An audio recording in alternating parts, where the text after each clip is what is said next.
Thế, ê, chẳng lên ơi, hả mấy? Lên game à? Con anh là không ai nhưng cái đòi lên như gọi ba nè lên. Ừ? Ồ, một con lên game vậy.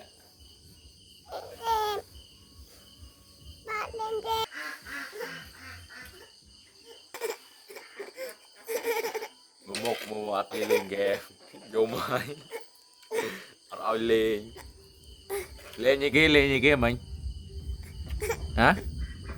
Chọn lên ai? Ê, chọn lên kia, nhầm bài thân à, chọn bài lên,